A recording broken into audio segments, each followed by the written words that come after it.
Mr. Speaker,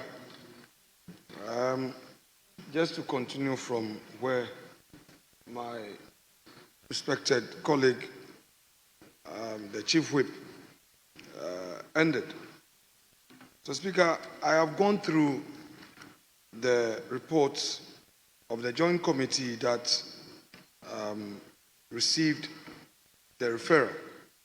And let me first commend them for the industry and their hard work. They make some few observations, and it is appropriate to re-echo these observations. Mr. Speaker, at page 7, paragraph numbered 6.6, this is what the report says, quote, "The committee observed that pursuant to the bill, only Ghanaians were qualified to apply for government scholarship. The minister, however, indicated that scholarships are also a diplomatic tool for fostering and promoting international cooperation. He said many Ghanaians had benefited from such cooperation, and therefore it was not in the interest of the country to ban foreigners from applying for scholarships. The committee agreed with the minister's opinion and called for a framework where, under special instances, some foreign scholarship could be granted to foreigners." Mr. Speaker, this is where I have my problem. Which of the clauses is going to deal with it, and under what circumstances? It should be properly laid out, and as we go into the enactment proper, this must be addressed. Mr. Speaker, if we are having a scholarship authority that is going to look at the peculiar needs of our people, that should be so. If at the diplomatic level there is some other arrangement, that one could be catered for. But to say that we are going to have this authority to grant scholarships to foreign applicants, that, Mr. Speaker, a minister would have to look at the basis for introducing that in this bill. I strongly hold the view that it is very, very inappropriate to enact on this. It doesn't send a good signal. Those other advanced countries that are awarding scholarships to developing countries, they have enough. They have enough. Are we saying that this is going to be open to West Africans, or what? We should be very clear. And in order to avoid ambiguity, I would suggest that we stay our hands on this for now. Mr. Speaker, at paragraph 6.4, the committee makes a strong case for emphasis to be placed on STEM programs. This country, we don't often compliment those who lead the charge to bring transformation. But I think Honorable Educhum, who is a ranking on education, is not here. But even in his absence, whatever solid foundation is laid, let us commend him for his hard work, as well as his predecessor, Dr. Matthew Opoku Prempeh, for all the work they did together. And I'm happy. Honorable Harun Idrisu, the little I know about him, Mr. Speaker, I'm not singling him out for praise, but it is important. His appreciation of governance, Mr. Speaker, I wouldn't say is second to none, but it's commendable. He has a clear appreciation of governance and how we must ensure continuity, how we must encourage views from, our respective political parties to be properly laid for the purpose of national development. And Mr. Speaker, that must not be taken away from him.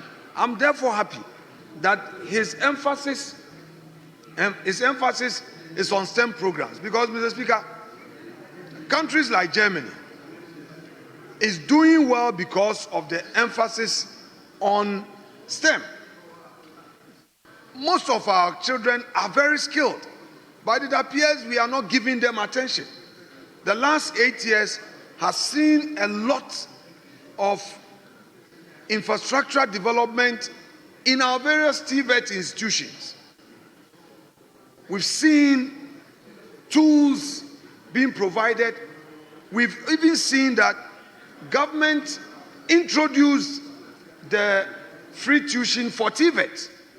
Originally, the TVET or our technical institutions were not part of the free SHS. They are now part of it.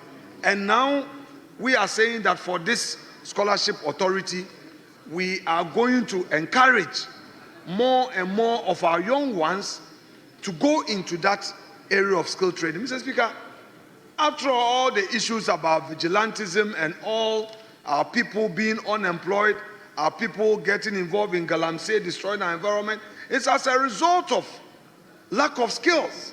And they don't have anybody to provide them that basic training. As members of parliament, we know in our various constituencies, the call is on us, provide support for skill training. So if this authority is going to provide support by way of scholarship to our young ones in that area, I again commend that effort. Mr. Speaker, I come to paragraph 6.5. For any initiative like this, we need dedicated funding. And I'm happy reading in paragraph 6.5 that there is a 2% of total oil revenue being allocated for this. Mr. Speaker, I don't know whether Cabinet has already approved it. And if Cabinet has already approved it, I would even advocate for more. I would even advocate for more.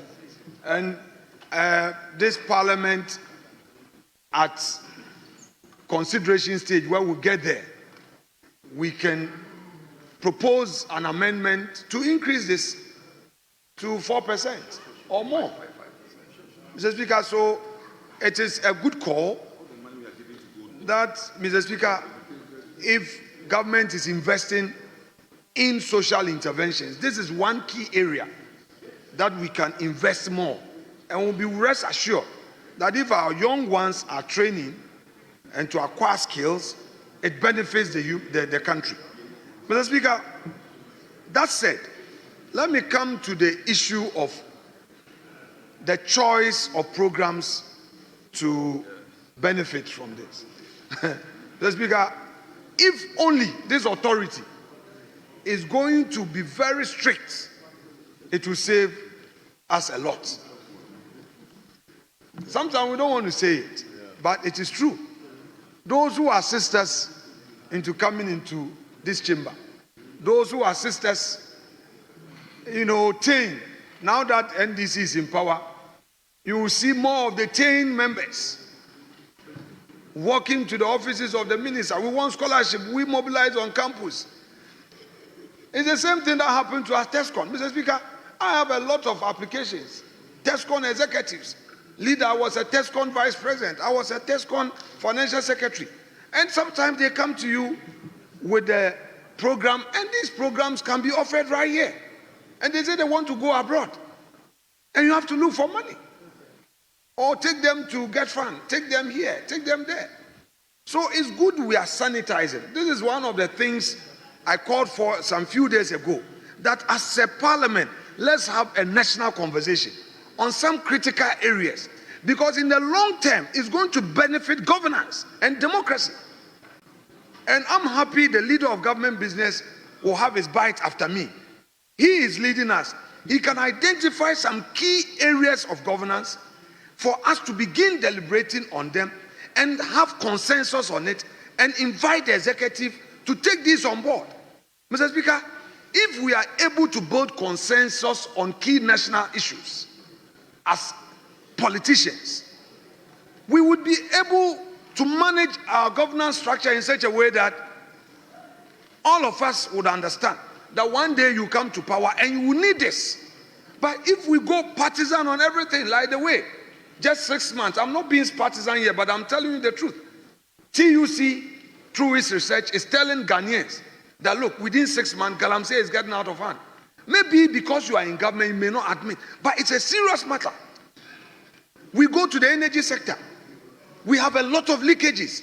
These are matters that we can build a consensus on, that these are no-go areas for partisan comment. Because when the environment is being destroyed, it is a country that is going down. If all your monies are going to pay energy bills and there's leakage there, and you are supposed to impose levies or taxes, no. But if we have a national consensus and both sides are talking the same language and there's an attitudinal change, our country will be better. And I say this in all sincerity. So, Honorable Minister, I am happy that this bill is only looking at, especially courses abroad, that we cannot find here, would be the only courses that scholarship may be awarded. Or very exceptional circumstances that the person may have to go out of the country and be given scholarship to train. If we are going to go by it and will not allow our party people to blackmail us, or because we want to do a favor, we now turn a blind eye and then do all of that, Mr. Speaker, is going to help. We know what is happening in Memphis, University of Memphis, Tennessee. Our colleague, Dr. Asamoah, our colleague, Dr. Che Asamoah, he recently brought this matter up, where 181 of our Ghanaian scholarship beneficiaries in this university are stranded because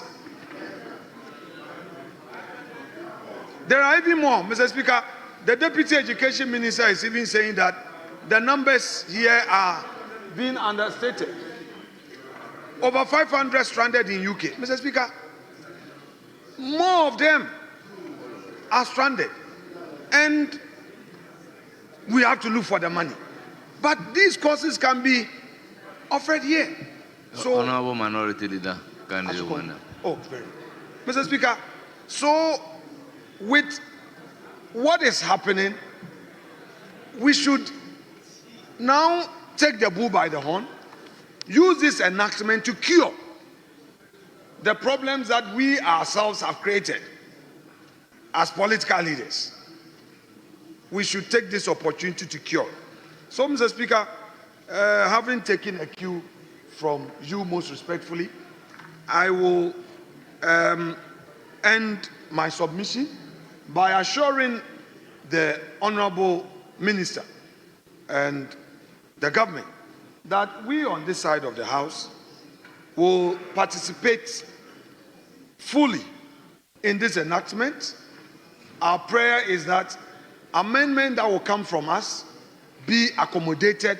It is all for the good of the country. We want this new law, this authority, to stand the test of time. And we should also not rush it. Honorable Minister, we respect you. We are going to support you. Let us take our time and deal with this bill so that tomorrow you yourself will be proud that your colleagues assisted you to enact a law that posterity will judge your records by it. Mr. Speaker, that said, let me thank you for indulging me. Yes, Majority Leader. Thank you very much, Mr. Speaker. Mr. Speaker, let me join colleagues to commend the Minister for presenting this bill to the House for passage into law. Mr. Speaker, This is one of the promises made by the National Democratic Congress in our manifesto, and we gave timelines to have this enacted by this Parliament. And the Minister has expeditiously brought this bill before us, clearly within those timelines, so that we can meet the targeted timelines that we have committed ourselves to. So let me commend the Speaker for acting with dispatch and bringing this bill. Mr. Speaker, this is a government that has committed to reset this country. Mr. Speaker, the scholarship of this country, public scholarships, has for far too long been plagued by political patronage. That's a fact. It has been plagued by corruption, plagued by cronyism, and plagued by nepotism. Scholarships have largely been given to the undeserving. The only reason why many of those people got the scholarships was because they knew one politician or the other. Not because they deserve those scholarships. Not even because they need the scholarships. This level of cronyism, this level of corruption has indeed destroyed our body politic. And that is what has necessitated the NDC as a party taking a decision to streamline the process and establish an authority with the hope that that authority will function in a way that takes out cronyism, corruption, nepotism, and all the negative tendencies that have plagued the awards of scholarships in this country. And so I am happy that we are making an attempt, and I hope that this House will help during consideration stage to help fashion a legislation that will address these major challenges. Mr. Speaker, I've looked at the objects, and I support the objects of the bill, except to add that once again, this country has been very wasteful. Wasteful in the sense that we have largely promised to be efficient, but in the end, we send children out to go and study what they could actually learn back here at home. And we give monies to foreign universities when our own local universities are crying for the same resources, sometimes even less, so that they could also be world-class universities. But we deny them those resources, and we export the children to other countries, and we send them money. And those monies go to fund other economies, go to perfect the educational systems of other countries. And so when we say we are passing a legislation to regulate it, let's have a legislation that cures this particular ill.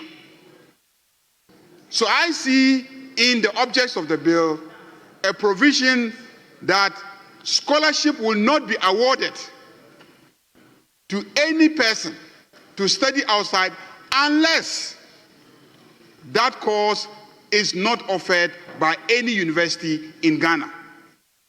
And I hope that this House will tighten those provisions so that they will never be abused, so that we can curtail the waste, the export of scarce resources, and the denial of our own domestic universities resources that they need to also perfect their act. Mr. Speaker, I have looked at the structure of the bill and the creation of the board and the composition of the board. When we say that a fundamental criteria for determining who will enjoy scholarship is also need. And we set up a board and have several ministries, but leave out the Ministry of Gender and Social Protection. How are we going to perfect the act of needs assessment when we leave out the Ministry of Gender and Social Protection in the composition of the board. So I will urge that during consideration stage, we consider seriously including the Ministry of Gender and Social Protection so that we will have the gender people sitting in the board to try and enforce our commitments to gender balance when allocating these scholarships. So that we can have the ministry responsible for social protection on the board to help the scholarship secretariat develop effective mechanisms for needs assessment. So we can target the right kind of people. So that in the end, we don't have a scholarship board that is busy pandering to the needs of politicians, addressing the needs of rich people, of political elite, of technocrats, of senior civil servants who want to ship their children out to go and benefit from international studies, whilst the sons and daughters of the poor are actually left out. So I think that we should look at that. Mr. Speaker, I've also looked at the board and the functions of the board and the award of scholarships as a function of the board. When I look at the composition of the board, and when you say that these ministries should present representatives not below the rank of director, there are people above the rank of director or at the level of the directors who really have nothing to do with scholarships or the competencies needed to take decisions regarding the award of scholarships. So when we compose a board of those characteristics and give them the power to award scholarships, we may end up with a situation where they will not be the right people to take decisions about what kind of areas scholarships should go to or what kind of individuals should actually be awarded the scholarships. And so let's consider that. Yes, we need a board to provide leadership in terms of the management and supervision of the activities of the authority. But can we consider having a committee, a scholarship committee, that is not necessarily the board members who are, if you look at the functions, the decision is largely that of the board. Are you getting the situation? The decision is largely that of the board. I would prefer that, but if you go to academic institutions, like you go to the universities, they all have scholarships. But they make sure that it is a specialized committee that really is the decision-making body in the determination of who gets scholarships. So we may have to think closely about that.